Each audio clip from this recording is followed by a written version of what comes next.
आज आपण सहकार विद्या मंदिर डोंगर खंडाळा येथे आलेलो आहोत आणि आज या शाळेला भेट देण्याचं कारण असं आहे की इथे बुलढाणा जिल्हा कारागृह अधीक्षक आदरणीय मेघाताई बाहेकर त्यांचं या ठिकाणी विद्यार्थ्यांना मार्गदर्शन या ठिकाणी झालेलं आहे की आपण जीवनामध्ये कसं राहायचं आणि ध्येय कसं गाठायचं त्यावर आज प्रकाश टाकण्यात आलेला आहे।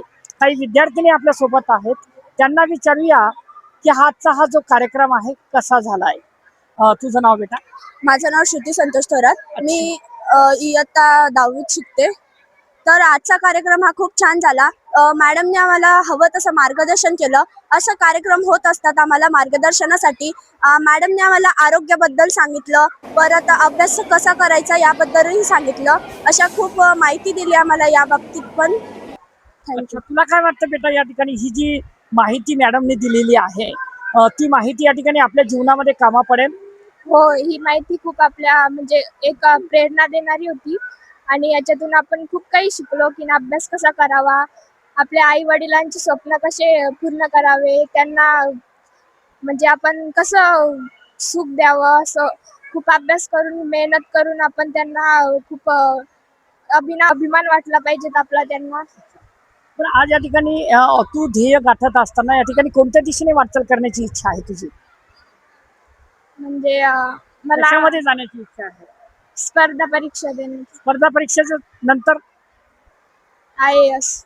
मित्रांनो, IAS तिला व्हायचं आहे अधिकारी। कारण नुकतंच या ठिकाणी मेघाताई बाहेकरांचा जो खरोखर या ठिकाणी जे मार्गदर्शन त्यांना लाभलेलं आहे, असं वाटतंय की खरोखर आज हा एक त्यांच्यासाठी ही पर्वणी होती आणि हा सुंदर कार्यक्रम ऐकण्यासाठी त्यांनी सुद्धा मन लावून या ठिकाणी त्यांनी धडे त्या कार्यक्रमाच्या माध्यमातून घेताना दिसलेले आहेत। तुझं नाव बेटा?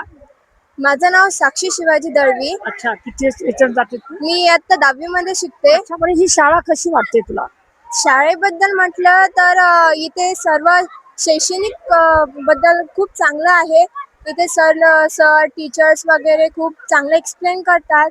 तसंच आमच्या अभ्यासासोबतच आमचे ग्राउंड प्लेयर्स आणि बाकीच्या गोष्टी पण लक्ष दिले जातात।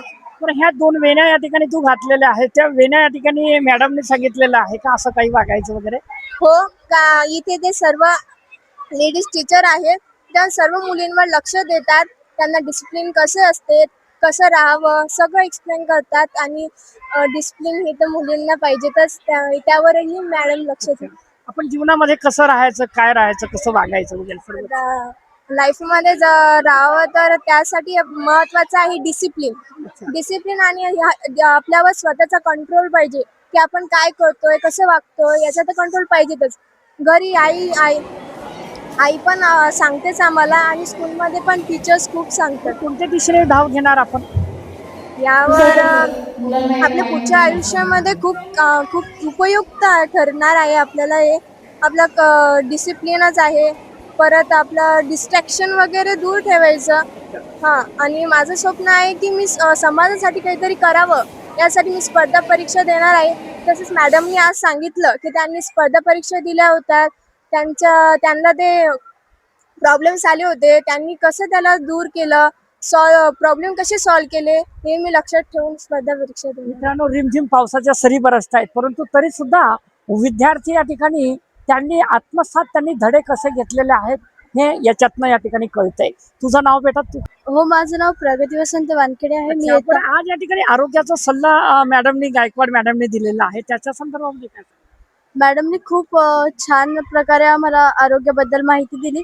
आपण पोषक तत्वे कसे घ्यायचे, आपली दिनचर्या कशी असली पाहिजे किंवा आपल्या रागावर नियंत्रण कसे असले पाहिजे, याबद्दल मॅडमनी माहिती दिली आहे।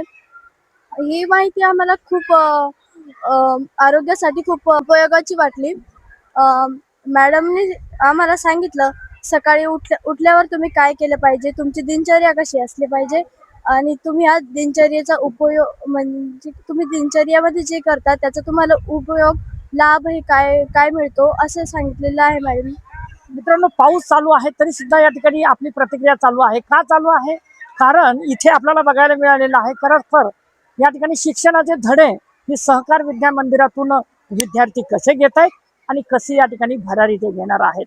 पाऊस पडतोय, परंतु त्यांची जिद्द आहे, त्यांच्यावरती संस्कार या ठिकाणी टाकलेले आहेत या शाळेच्या गुरुजन वर्गांनी. ते संस्कार या ठिकाणी कुठेतरी सार्थक ठरताना दिसत आहे.